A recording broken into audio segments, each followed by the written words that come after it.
probably gonna break protocol a little bit here, but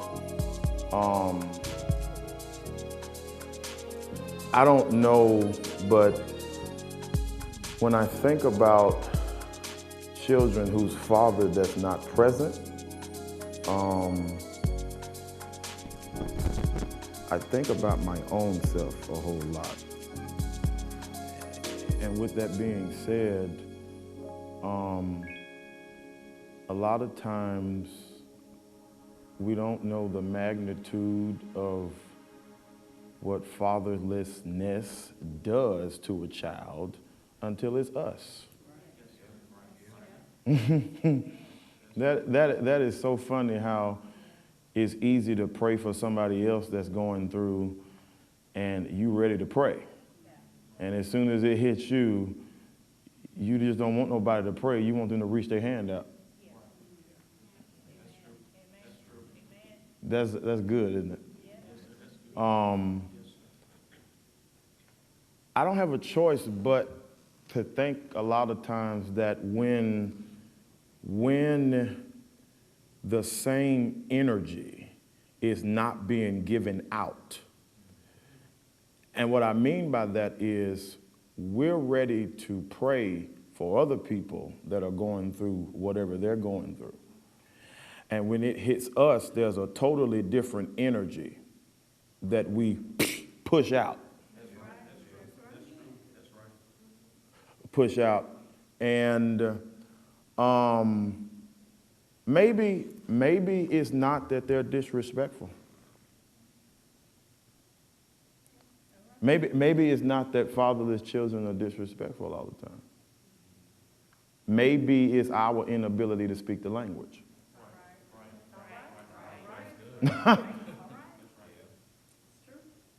You can raise a child in the house, that doesn't mean you can speak the language. You understand? Just because you name that child doesn't necessarily mean you have the insight of what that child was put here on earth to do. We don't talk about that.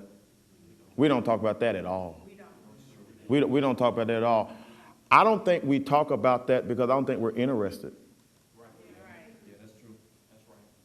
Yeah. We don't talk about that because I don't think we're not interested in that. And I think our children know we're not interested in it. They can feel that energy. They can feel that energy. And just because you're doing the best you can, sometimes your best is not good enough for what's taking place. And that's a lot of what's going on with the gap today. The old say the young don't know nothing. And then you ask the old about AI, they're like, I like to pay my bills, I like to go. Well, what when they move 2 hours away? You're gonna drive 2 hours? You gotta have somebody to take you over there. So I think it's the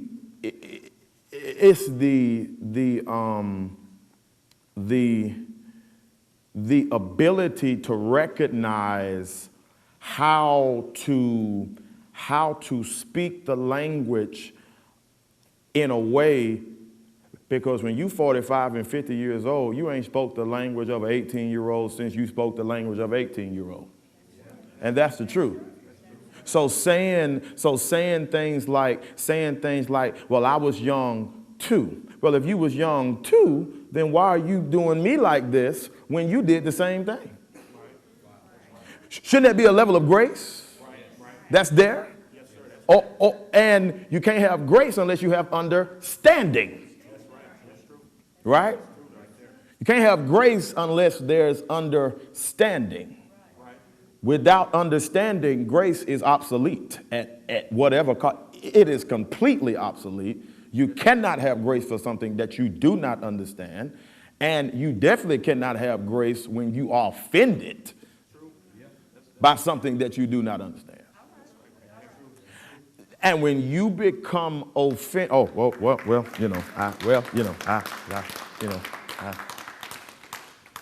And there's two things I want to really, really focus on. I don't have a clock.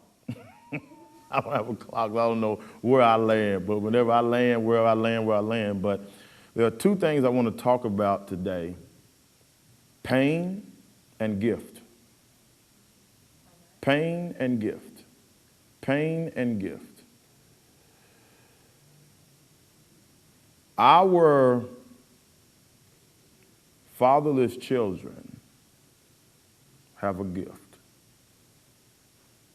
You can be gifted in jail. You can be gifted in a mental, I don't know, institute, whatever you want to call it. You can be gifted in all of those places.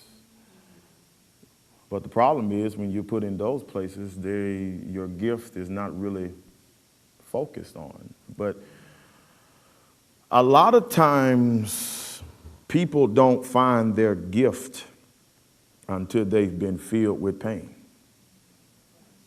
I found mine with pain, lots of misunderstanding. Nobody in my family has done what I'm doing. In no aspect of what I do, nobody in my family have done what I do. No aspect at all. And I've had to deal with a lot of pain while trying to figure out who I was and what I'm not and things of that nature. But I found that pain really catapulted me into my gift. And obviously, being a kid where you have a speech impediment and you can't speak as well as other people fluently. And by the way, there's a lot of people that talk fluently, but they ain't saying nothing. Absolutely nothing. I mean, whatever they said didn't give life to anything. I mean, and that's just the truth, but speech impediment, struggling to get my words out. Then in school, I'm being humiliated. And the person that's being bullied, I became the bully. I became the bully. You can clap right there. There are certain things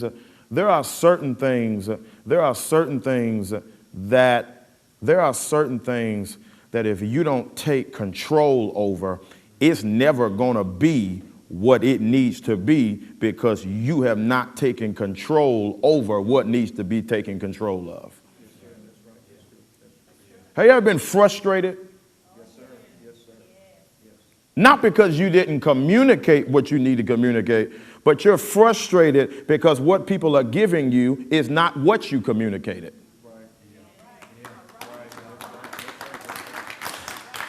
Right. And what I have learned in 29 years of being on this side of time is that a lot of times when you communicate to somebody, you need to ask them, what did I just say? Yeah. And a lot of times you will find out that what you said is not what they heard. And a lot of times what they heard is mixed into perception. And what is perception? It's experience, right? Whatever your perception is, your experience in life has shaped that. So if you've been misunderstood all your life, the first sign of somebody questioning why you do what you do, you hear it as an attack instead of communicate with me what you're supposed to communicate. And if you never get to the point that to where you are being challenged to communicate the proper way, you get married, ruin somebody else's life because you never learn how to communicate. You never learn how to communicate at all. Well, you know.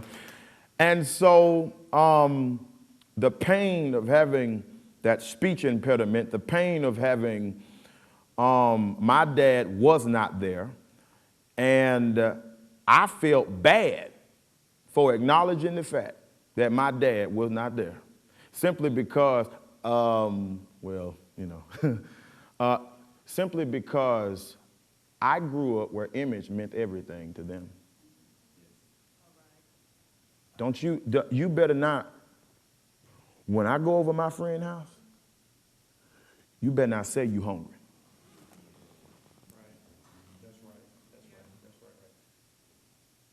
Well, I sure wish I can get some help right there, boy.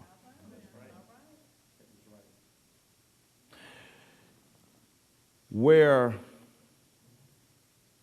you could not say how you felt, because in our culture, it's called disrespect.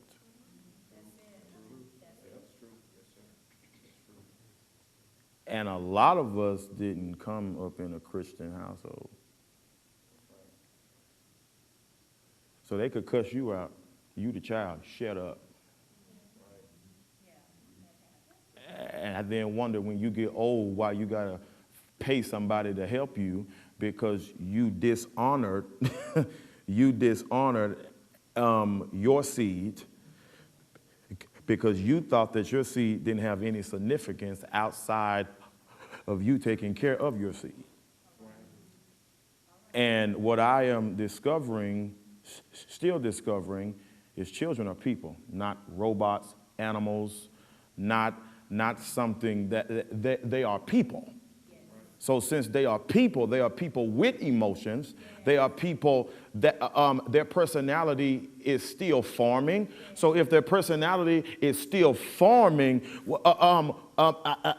I think we should spend a little bit more time making sure that the person actually feels the love that we say that we are giving. Because in today's time, okay, well, I guess that was good for right there, but in today's time, people all over the world are inconsiderate. You can be inconsiderate and not know it.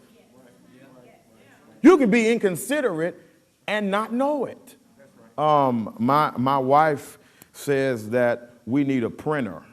Well, not we. She needs a printer. The printer she has did not deliver anymore. And so I said, well, go get a printer. Matter of fact, go get a bigger and a better printer, so I don't have to hear this no more.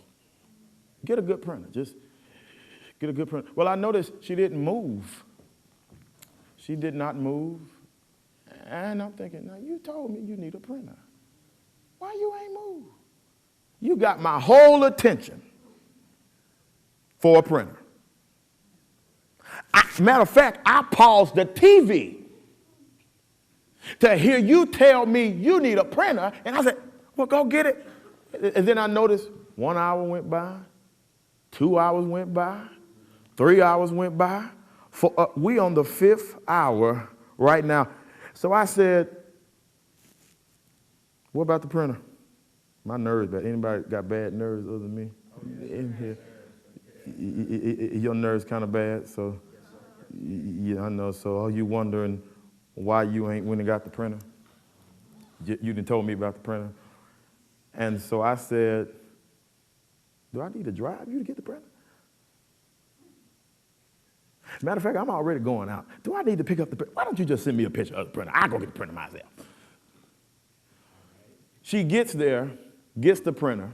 That printer she got wasn't compatible with what she needed. She takes it back. But this is the moral of the story here. What's effort for a man is not effort for a woman. Y'all missed it. What's effort for a man is not effort for a woman. When she saw, I'm finna go get the printer, then she moved. Because she probably thought I didn't care anyway. Right? You know? Yeah. See, a man making ends meet, in my opinion, humbly, is different from a woman making ends meet. Men make ends meet. We think we ain't supposed to wash dishes, we ain't supposed to clean, we supposed to leave everything where we're supposed to leave. A woman can make ends meet. She at work full time, come home, cook, clean, and da-da-da. And Depends on what kind of man you are. She just chooses to turn a deaf ear to you simply because you're a boy, not a man, and you want to make an argument about something you need to make an adjustment about. I can't get no help. Ah!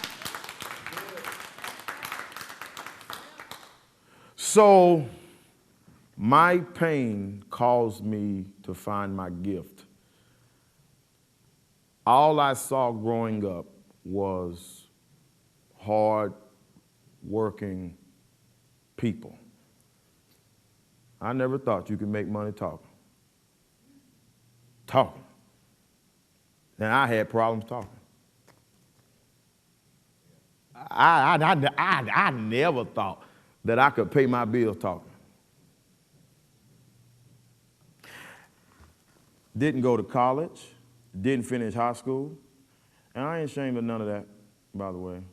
You can clap for real right there, because some of these folk went to school and they struggling really bad. It's because you didn't find your gift. And I ain't trying to turn this into a church service, but the Bible says the gift makes room for you. That's right. That's true. That's true. Maybe there's no room for you anywhere because you don't have a good gift, or you have not developed your gift. Any gift that is not developed is a gift that cannot be celebrated. When your gift gets developed, we can celebrate you. So the fact that the fact that we have this woe is me, my dad wasn't there, my mom was, all of this kind of stuff. You got to rise up somewhere. That's true. That's true. That's true. That's right. You got to rise up somewhere. That's true. Yes. So my jaws are tired now. And you can laugh. Please, laugh. Lord have mercy. What is wrong with y'all? Laugh. Do something. Praise the Lord. Lord have mercy. Y'all don't want preachers to cuss. You don't want preachers to cuss. You don't want preachers to drink and smoke. All I need you to do is laugh. Do something. But anyway, but the reason why I'm a little bit more, I'm more myself now because these last 2 times I've been bound. Because I thought I had to do it a certain kind of way.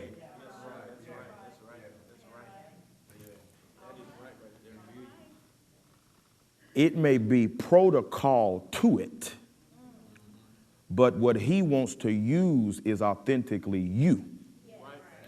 And sometimes you can't be the best version of yourself because you're being bound by something. Nobody told me I had to be bound. Nobody told me, you can't do this, you can't do that. Nobody told me that. But in my mind, I said, well, I got this amount of minutes. So I got to do it this way. There's a lot of things that are in our minds that have us to believe. Nobody told us. You made it up, and you need to apologize to everybody else that you said that made you feel. There's some stuff you made up in your own mind, on your own. Husband didn't do it. Wife didn't do it. Mama didn't do it. Daddy didn't do it. Nobody did it but you. But how many minutes I have? 10. Woo. Now, any other time, it was going by slow during these shows. Now it's going by fast. But anyway, I want to do something. I'm probably breaking protocol a little bit here, but I want to hear from somebody here that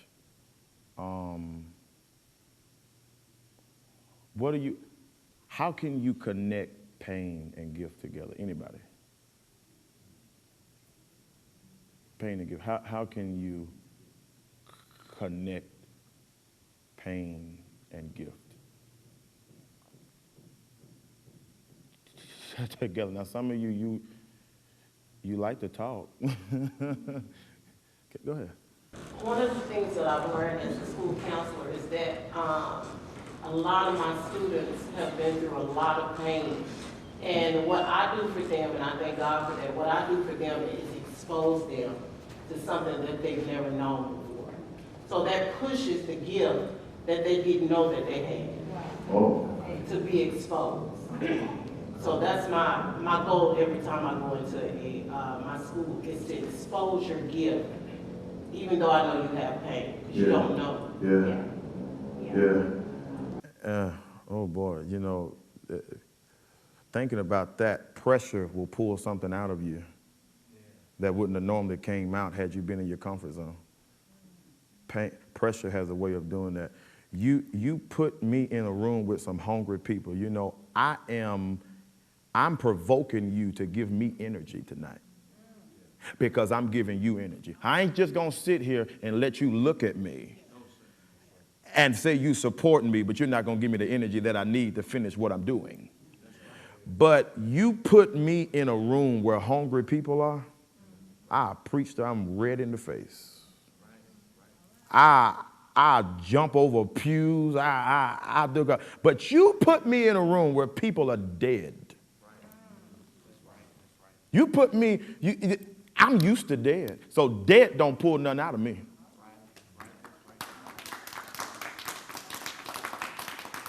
Dead don't pull nothing out of me. What pulls something out of me is when you challenge me to go as far as I thought I could go. You missed what I said when I said that I thought that I could go. Because there are some things that are just a thought. I thought one day I was going to leave that job, and I left that job. But yeah, anybody else, how can you connect? Anybody, come on. I feel like Talk up. I feel like for me, in my experience with the pain and finding the gift, the pain, let's say knowing half the battle. So if you're already in that pain, that's half the battle that's already been fought. Because now you've experienced the bad side, which most people don't want to go through in finding their gift. So with already experiencing the pain, once you start to develop the core of what's going on, you can now start to see the light. Because you've already gone through the hard stuff. You're already going through the pain. So I feel like for me, it's easier coming from that back end than just starting with, I guess you could say, the success or the gift initially. So for me, in that perspective, I think that's a good way to connect it because you're already, to me, you're already in. You just have to get through that initial part that you're in. But essentially, you're already in that gift. You're there. You've already been through the hard part, which is the pain. And so my question to everybody in here, why do you make purpose and destiny so hard? Since being out of purpose and destiny was already hard enough. Why you make it so hard? Then you get jealous when other people walking in theirs. With your hating self. Come on. For me, for 27 years, I worked for the Department of Mental Health. It put me in a position where you will meet people. I'm talking about employees, not just the patients that was there. I'm talking about employees. And, and when they come in, I learned that the pain that people carry, sometimes they carry this pain for years and years and years. And sometimes it takes meeting someone, just meeting someone that can show you something different. I've always felt like, meeting the initial person, irregardless of how bad the attitude is, irregardless of what they brought in with them, there's always something behind what you see. There's always something behind what you see. And I learned that if this is all that they know, because this is how they fight. This is how they fight. So if this is all that they know, you have to introduce something to them that's different. Irregardless of how angry they are always are, irregardless of, the words that might come out of their mouths that's foul or what have you, but there's always something behind what you see. There's a story, I always say, and I used to ask people, what is your story? Can we talk about your story? While you was talking, I thought about a lifeguard and how when the person is they are drowning and they decide that the help is there. You just got to stop fighting. If you can get folk to stop fighting, but if you're triggering them, you're never going to get them to stop fighting. And a lot of times it's from within. It's from within. It's almost like you can feel, I'm sorry, this bad English, but you can feel a pervert. You can also feel a person that you can trust. And a lot of times people want people to trust them, and what I feel from you, I feel a Judas. You don't know how to stop talking long enough. You've been told my valuable business. So I think one of the ways to, as I close, thank you, get people to stop fighting long enough, children, people, whoever, for you to help them, you're going to have to be authentic yourself. And you are not, okay. One more thing. And you can't be authentic with yourself if you don't have any self-awareness. I know what happens when I walk in the room. I light the room up. I can be frowning. I light the room up because there's a light that I have that goes everywhere with me. There's a light that I have. I know that when I walk in the room, when I come to my church, if there's something that's out of line, that folk they're going to be running to get in order because they know. I know when I walk in my house that people, if something is out of line, they're going to be trying to get it in line. Why? Because I embody one word, structure. Wait, two words, order. Structure, order. I can't be chaotic and produce peace. Doesn't work. It doesn't work. So as I close today, I want you to know that you have a gift. Your daddy may not have told you that. Them people on the street may not have told you that. But you got a gift. And I believe my job is to get it out of you. Get that gift out of you. I'm happy today. Y'all clap.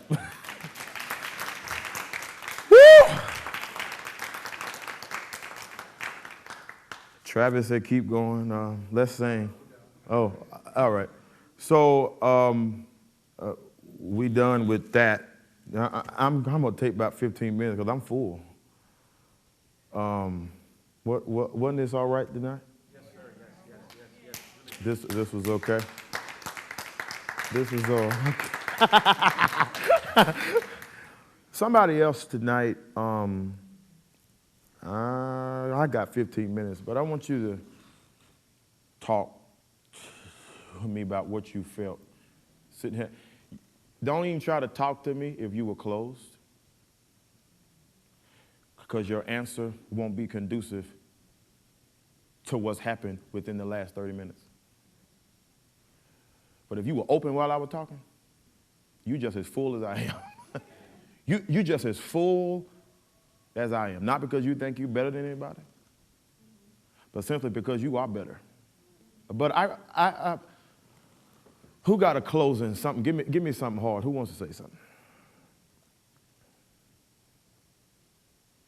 Oh, you from Texas. I know you got it. Come on. Listen, I just had a whole little program about what you were just talking about. I am so glad that you brought it up again. This gift triggered your gift. Huh? This gift triggered your gift. Man, listen, My God. Woo! such a blessing. I did a program where there was a video that I showed the group. And the video had to do with this little boy telling his mom, how is it that you want me to respect you and respect your boyfriend when he don't even respect you? Who she chose. Who you chose.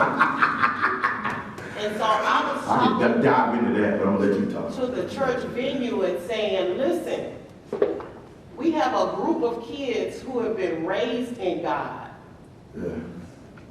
raised knowing the word, but yet, like you were saying, they don't have a voice. And there are things that they see, but they can't speak because we've always said to be closed. There has to be a space where kids are able to speak. And I asked them, show me where is the space from the authenticity of my own family? Oh, she put an extra on it. Where's the space Yeah. that we've given you to talk about what you see in us? Before we're at a funeral. Yeah. Because you Exactly. killed yourself and mom standing up there lying. I couldn't be the preacher. Yes. It could be me, but I tell her. She lied. Go ahead. I asked my mom at the end of it, I said, Mommy, why didn't you speak? You were in the room. And she said, because it was true. You know, there was nothing you could ever tell me about myself as a child, because that's how we grew up. We grew up, you don't say, close your mouth. Yeah. And so I wanted, and other kids wanted too, where's that space? Because the kids that I deal with in this generation, they know more they know more about me than I know about me. Before anything pop off.